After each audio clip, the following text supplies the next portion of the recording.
Sahih Bukhari, Kitabul Ilm, bab ilm. Apa jawaban Nabi Musa? Nggak ada, gua paling alim di muka bumi. Turunlah wahyu, kan beliau ini bisa berkalam dengan Allah. Musa, kamu boleh merasa pintar, tapi nggak boleh merasa paling alim. Ada yang lebih alim dari kamu dalam ilmunya, dalam bidangnya sendiri. Siapa itu? Khidir namanya Balya bin Mulkan. Dan Nabi Musa dihabisin tuh rasionya, logika rasionya dihabisin. Apa coba hubungannya ilmu sama ikan? Kata Allah, carilah Khidir, bawa ikan ini. Kalau ikan ini nanti hilang, berarti nggak jauh-jauh dari situ ada Khidir. Masuk akal nggak Pak Haji? Apa hubungannya Khidir sama ikan coba? Ternyata berhubungan. Nabi Khidir ini nabi, kalau orang Indonesia dulu apa? Nenek moyangku seorang pelaut. Nabi Khidir ini tinggalnya di laut. Kalau di laut berarti urusannya sama ikan. Maka diberi simbol-simbol begini nih. Itu Allah Allah selipkan di Quran. Nanti ada masa kalau umur kita panjang, kalau saya masih rutin ke sini ya, insya Allah nanti kita buka tuh simbol-simbol di Quran itu yang unik-unik. Ada simbol air, ada simbol awan, ada semua, ada simbol tanah.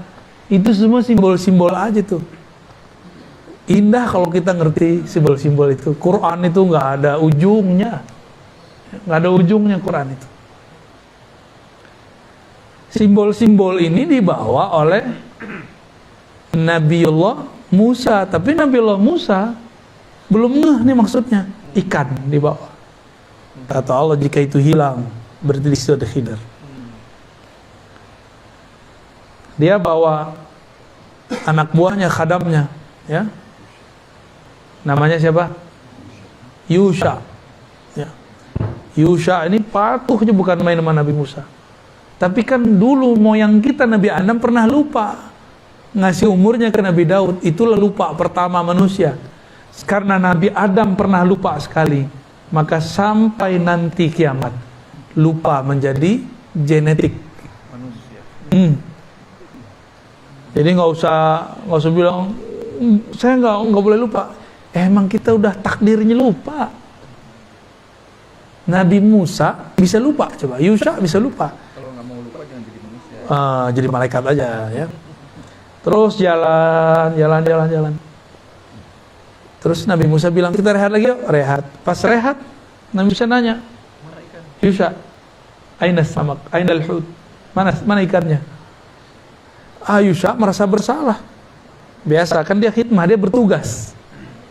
Wahai Nabi Allah Musa, saya lupa ikannya di mana. Tempatnya dibawa, ikannya nggak ketahuan.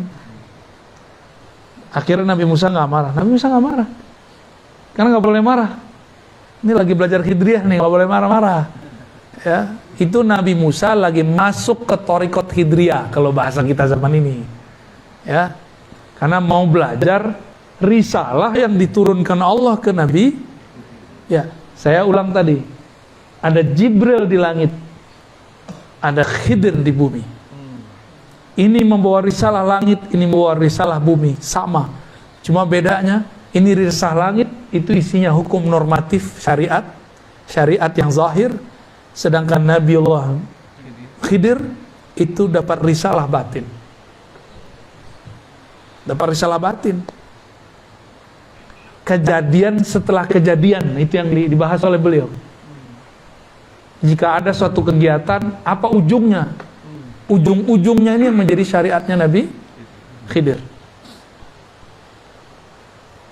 Nabi Musa nggak marah, Nabi Musa mengatakan, ya udah kita balik.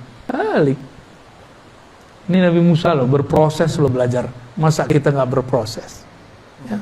Dan itu lama sekali. Sampai kemudian ketemu, jadi dia udah sekalian kali berhenti. Ketemulah tempat berhenti yang pertama. Ternyata itu ikan sudah nggak ada dari tempat itu. Dia udah bawa-bawa aja tuh tempat kan. Yusha ya. Disitulah kemudian yang mengatakan, oh di sini. Ya udah, dia tunggu. Gak lama habis itu datang Nabi Khidir. Nabi Khidir mengatakan, kita buat kontrak belajar dulu ya. Kamu gak bakal sanggup lah. Nabi Khidir langsung hantam dia. Satu logika, apa hubungannya ikan sama Khidir, dihabisin tuh. Yang kedua, Nabi Khidir kemudian hancurkan egonya Nabi Musa. Apa kata Nabi Khidir? Kamu gak bakal ngerti. Disitulah Nabi Musa merendah. Ya, wahai Tuhan, apakah engkau berkenan mengajarkan apa yang Allah ajarkan kepadamu? Nah, dibuatlah kontrak belajar. Oke, jangan ingkar kepadaku. Nah, inilah ilmu Khidriyah. Ilmu Khidriyah itu jangan gampang ingkar. Ini dikit-dikit beda dikit udah bid'ah. Dikit-dikit udah sunnah. Dikit-dikit haram. Gimana mau memahami rahasia-rahasia Khidriyah? Cuma beda kunun sama kunun aja rame. Ya, cuma beda zikir jahar nggak jahar aja rame. Gimana mau memahami Khidriyah? Gitu. Paham? Ini mulai nih, ya. Sudah mulai nih. Nabi Musa sempat akan berpikir suuzon kepada orang. Ini yang mau dipapas, mau dihabisin oleh Nabi Khidir. Beliau ketemu anak kecil dibunuh. Apa kata Nabi Musa? Nabi Musa kan seorang qadhi, hakim, sekaligus penyidik. Oh, dulu lengkap semuanya kerjaan beliau. Nyeletuk, biasa, udah nyidang orang berkali-kali. Ya, jadi kayak pesilat, jurusnya udah otomatis. Nyeplos sudah. Hei, kenapa engkau membunuh nafsan zakiyah? Jiwa yang masih kecil, masih suci. Nabi Khidir langsung, tuh kan, gue bilangin, ente gak bakal paham, gak bakal sabar, gak bakal sanggup. Nabi Musa kemudian, oh ya maaf. Berarti Nabi Musa, ini pelajaran buat kita semua.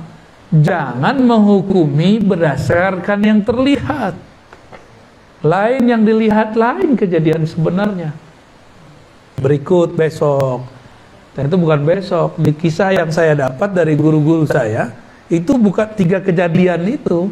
Antara satu kejadian ada kejadian kecil-kecil. Dan itu lamanya 6 tahun.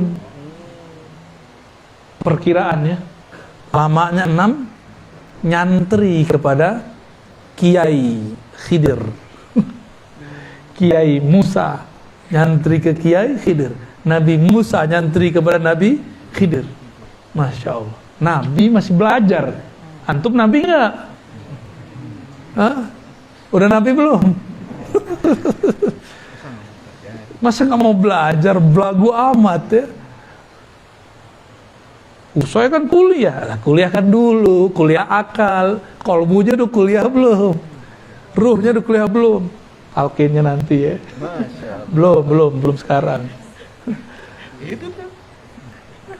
Sabar dulu ya. Saya talqin itu ngitung ahwal kolbu aja, nggak bisa dibuat-buat. Kadang sekali ketemu jadi, kayak kita kemarin ke Kalimantan. Ternyata itu murid Abah Gurus kumpul semua, mereka udah biasa. Jadi jangan dibanding-bandingin sama antum, orang baru hijrah kemarin sore. Sabar. Kalau ikut talqinnya online kemarin jadi juga. Dapat berkah. Amin. Nyambung. Cuma kan belum dapat ketemu fisiknya. Ya. Nabi Khidir di saat berikutnya menghancurkan kapal-kapal. Berikutnya bantuin orang tapi nggak minta upah. Nabi Musa ingkar terus. Nah ini yang mau dihancurin nih. Jadi yang ingkar-ingkar itu sisi gelapnya Nabi Musa, sisi Bani Israilnya dia. Ini yang mau dihancurkan oleh Sayyidina Khidir. Ingkar suuzon, komentar sebelum selesai, komentar sebelum paham.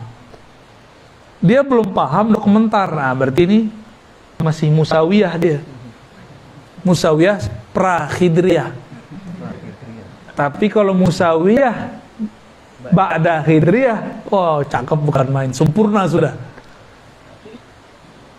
Selesai sekian tahun itu yang disimpulkan jadi 3 kejadian besar. Apa kata Nabi Khidir? Musa, mungkin ini pertemuan terakhir kita. Ya, hadza firaqu baini wa baina. Ini pertemuan terakhir kita. Menggigil tuh Nabi Musa. Gurunya udah nggak tahan diingkari mulu sama muridnya. Sebel loh Pak kalau ada murid ngeyel-ngeyel gitu. Bener sebel. Kalau orang nanya mana dalilnya kita masih oke. Masa sih? Gue sebel gitu dengerin gitu. Ya. Masa sih begitu? Maka kadang-kadang antum nih sama istri digituin sama istri pasti emosi. Apa? Masa sih? Gitu ya. Jadi kalau suami istri debat jangan pakai masa sih. Ya. Itu ingkar namanya. Nanyanya, kok gitu sih? Gitu boleh. Emang harus begitu. Nanyanya tanya konfirmasi, jangan tanya ingkari. Jangan istifham inkariyah. Ya, jangan pertanyaan kayak menyudutkan gitu. Pertanyaan ingkar syak. Paling gak enak loh ngelayanin orang begitu. Paling gak enak ya. Saya paling sebel orang begitu tuh. Berarti sisi nafsiyah kita masih ada. Dijelaskan oleh Nabi Khidir. Itu anak pertama yang kita bunuh. Itu bukan saya, bukan urusan saya, bukan min amri. Dia itu kalau gede akan menjadi asbab orang tuanya kafir. Karena orang tuanya soleh, ada perintah dari Allah. Selamatkan nih keluargaku. Gitu. Diselamatin. Terus dikisos nggak? Kan seharusnya dikisos. Hukum Nabi Musa dikisos. Kalau dengan menyelamatkan ini dikisos nggak? Maka ada hukum kaku normatif, ada hukum yang tidak normatif. Kalau ditilang sama Pak Polisi, jangan galak-galak. Ya, salamin aja, ya Pak Polisi, maaf saya salah. Ntar ditanya, mau kemana Bang? Mau kemana Mau kemana Teh? Mau pengajian. Yaudah, sunuh. Nah, itu dia tuh. Dia kan ada rahmat di kolam dirinya. Tapi kalau gitu, apa lo? Gua nggak salah kok, ngapain berhentiin? Tambah gregetan, nama dikerjain sama dia. Ya. Ada kan orang begitu? Paling sebel yang begitu. Nabi Khidir karena tugasnya ngerjain Nabi Musa untuk merontokkan syaknya Nabi Musa, merontokkan rasa dia lebih alim, merasa alim. Jadi tugas risalah Nabi Khidir apa? Menghancurkan sisi nafsiyah. Apa arti nafsiyah? Penyakit-penyakit, tabiat-tabiat kedirian, keegoan. Nah, kita ini punya tabiat-tabiat buruk tuh. Hati-hati ya. Ini harus disembuhkan lewat ilmu Khidriyah. Lalu coba sebelumnya itu kapal dihancurin. Itu kapal milik para suami. Kalau kapalnya berlayar di laut ada perompak, semuanya pasti dibunuh. Kalau orangnya mereka berlayar semua, matilah semua suami-suami, maka istri-istri menjadi janda. Mending janda bakal ada yang ngawinin lagi. Ini nggak ada yang mau ngawinin aja, nggak ada. Semuanya mati. Maka takdirnya digeser. Jadi ilmu Nabi Khidir tadi tidak ingkar, menghancurkan syak, menghancurkan nafsiyah. Yang keempat, menggeser takdir. Jadi takdir bisa digeser. Takdir bisa seharusnya Indonesia ini udah hancur Pak dari kemarin. 2019 udah kayak Taliban gitu udah kayak Afghanistan hancur udah. Perang saudara gitu udah kayak Suriah seharusnya 2019 kemarin.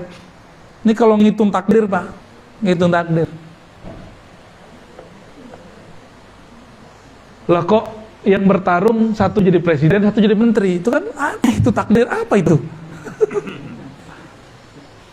Itu kalau nggak paham Hidriyah nggak ngerti. Kalau nggak ada wali-wali Hidriyah di sini, wali-wali yang punya ilmu Hidriyah di bumi ini, di negeri kita Nusantara ini, Indonesia sudah jadi Irak, sudah jadi Suriah, sudah jadi Libya, lewat sudah. Maka kita bersyukur walaupun hidung pesek-pesek begini, ada wali Pak di antara kita. Ya, ada wali di negeri ini. Mereka lah paku-paku bumi. Mereka lah pagar-pagar negeri. Ya. Jadi jangan lagi ngeluh jadi orang Indonesia, jangan lagi pakai puisi Khairul Anwar, aku malu jadi orang Indonesia. Itu kan kritik sebenarnya maksud beliau itu Khairul Anwar. Tapi orang salah paham, dikira kalau Anwar tuh nggak nasionalis. Ya. Ya lagi-lagi gagal Hidriyah. Kita nyebutnya Hidriyah Pak ya.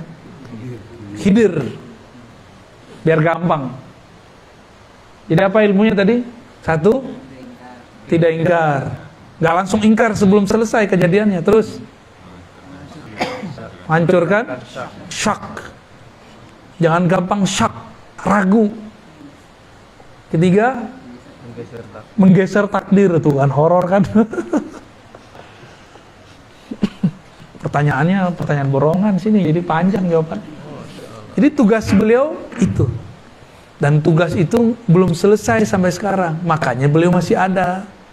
Tapi beliau di zaman Nabi Muhammad ngomong, anta minal abdal. Kamu itu abdal, aku ghausnya, aku kutubnya. Jadi di zaman wali-wali itu ada stratanya, ada wali ghaus, presiden para wali. Ada kutub, itu gubernur-gubernurnya lah, raja-raja lah di bawah presidennya ini. Lalu ada abdal. Di zaman Rasulullah disederhanakan semua, cuma ada kutub, ghaus, lalu abdal. Abdalnya Nabi Khidir, ya, dan para sahabat-sahabat yang lain. Gitu. Jadi Nabi Khidir itu pernah jadi sahabat Rasulullah. Maka ahlul hadis yang mengerti ilmu ma'rifat memasukkan Nabi Khidir ke daftar sahabat. Nabi Muhammad punya korin, korinnya masuk Islam. Korin itu kan jin. Jin itu nggak mati kalau dia nggak dibunuh. Korinnya beliau masuk Islam, sampai sekarang masih hidup. Itu kalau ada jin-jin mau masuk Islam, belajar sama korinnya Rasulullah. Ya, tahu tuh di mana korinnya. Itu kalau ada jin masuk Islam, ketemu murid Rasulullah langsung itu korinnya Rasulullah. Jadi sanadnya ke Rasul satu orang doang. Korin Rasul. Itu sanad torikot terpendek, torikot korinnya. Kita kasih aja istilah-istilahnya biar gampang ya. Allah, wah nih udah mulai pegel nih Tat. Ya lanjut, apa lagi?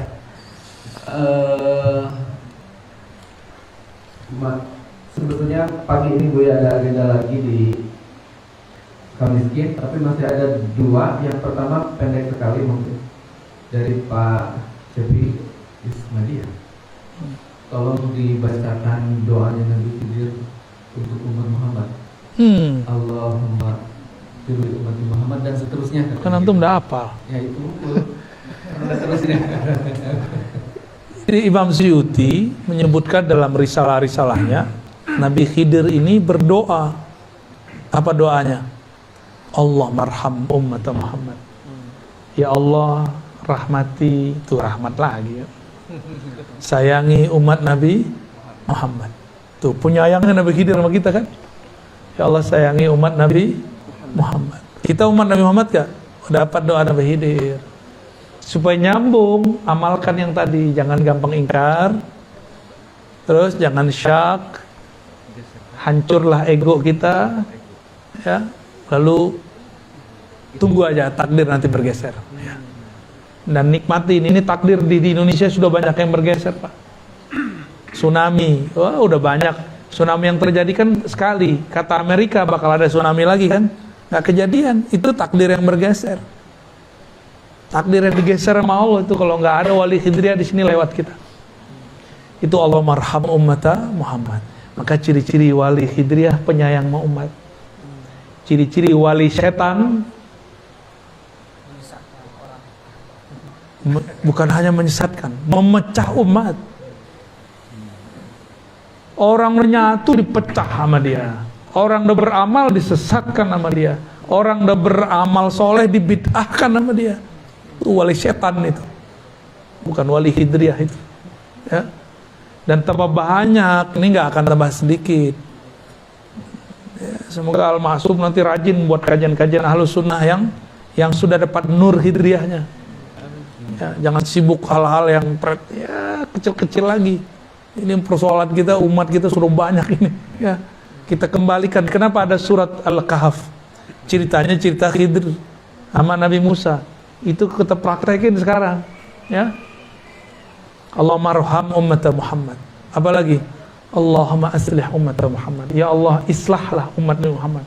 Disatukan nggak mungkin, diislah mungkin.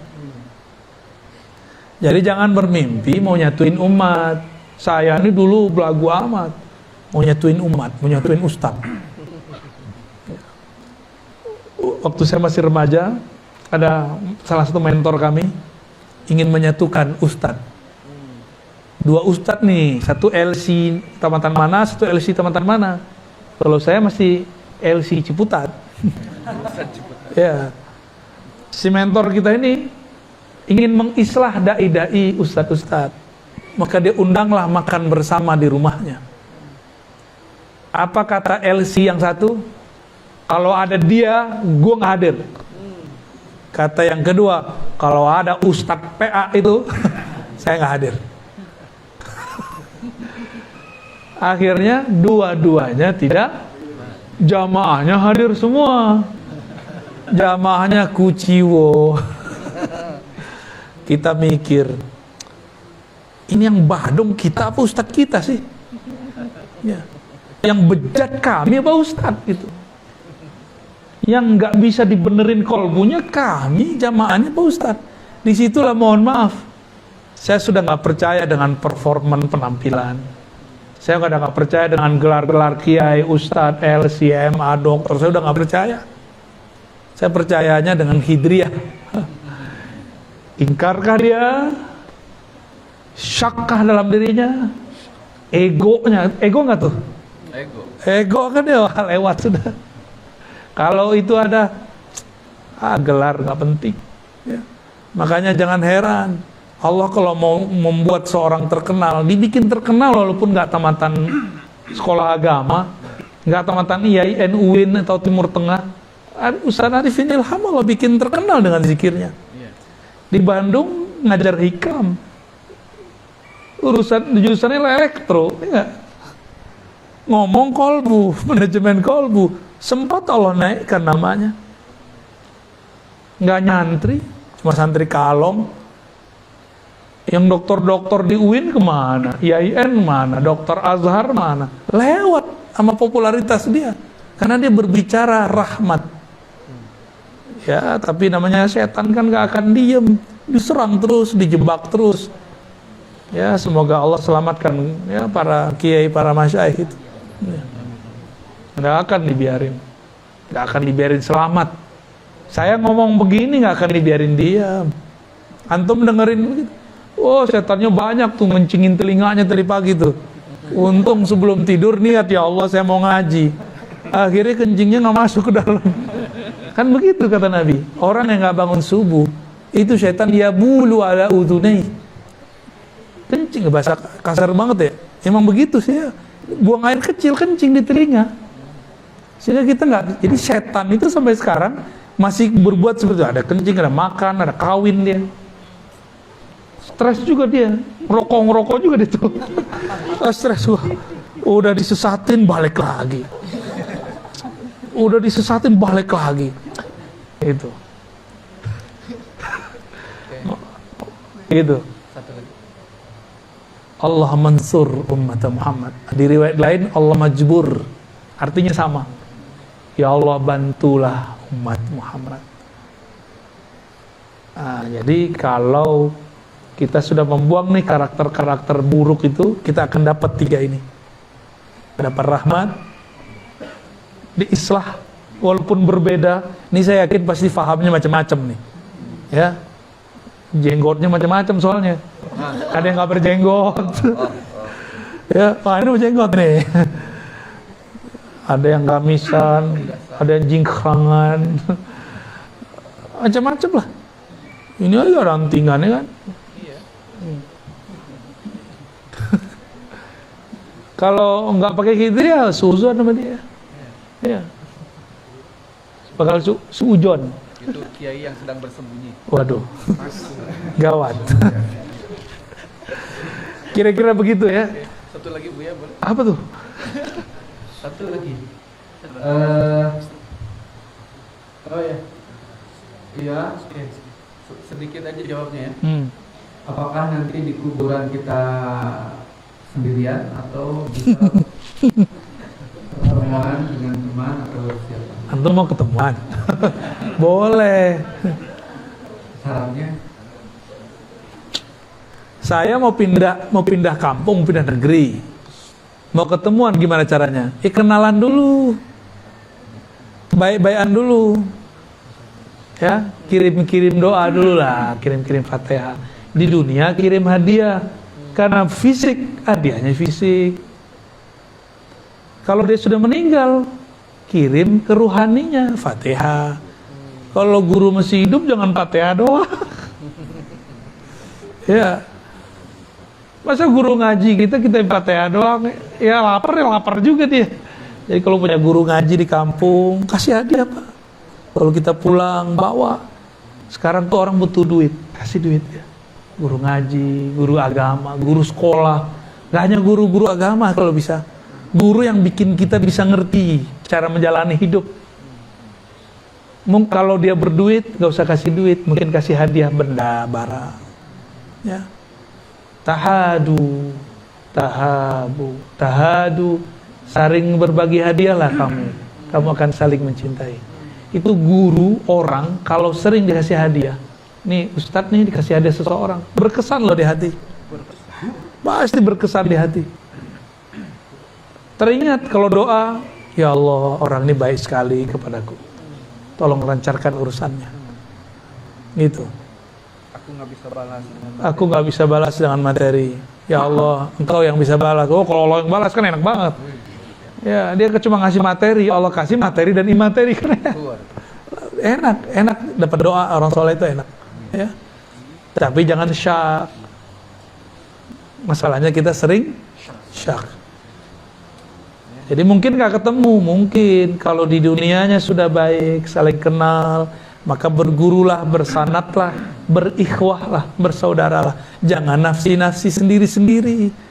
Berjamaahlah walaupun kita pasti berbeda-beda. Ya, ini namanya islah, saling pengertian, ya. Terus kalau sudah meninggal kirim-kirim doa lah. Pasti nanti kita dipertemukan. Orang di alam kubur itu kan pindah alam doang. Pindah alam doang. Kalau urusannya beres di imigrasi Munkar Nakir, kita bebas lagi. Cuma kalau nggak beres ya udah di situ aja ngendon sampai nunggu syafaat datang. Ya, teman kita ditahan di imigrasi, kalau nggak punya kenalan di situ dipulangin. Ada kawan kita Ustadz ke Hong Kong, salah penjelasan, salah jawab ketika ditanya, kamu kemana, mau apa, siapa yang menjamin kamu? Salah jawab, dibalikin. Ya, masih mending dibalikin, ini ditahan Pak. Jadi carilah kenalan, dan kenalan terbaik adalah baginda Rasulullah. Kita nggak bisa kenal Rasul kecuali lewat guru, maka kenalilah guru. Gurunya punya guru, gurunya punya guru, nyambung kepada sang maha guru Rasulullah SAW. Untuk itu mari kita kirim Fatihah untuk guru-guru kita semua, ya, terutama sang maha guru Rasulullah SAW, untuk orang tua yang mendidik kita semua, untuk kawan-kawan yang dulu pernah membersamai, untuk semua yang hadir, semua yang berjasa ke dalam hidup ini. Ya Allah, sampaikan salam cinta kami, doa kami. Al-Fatihah. Alhamdulillah.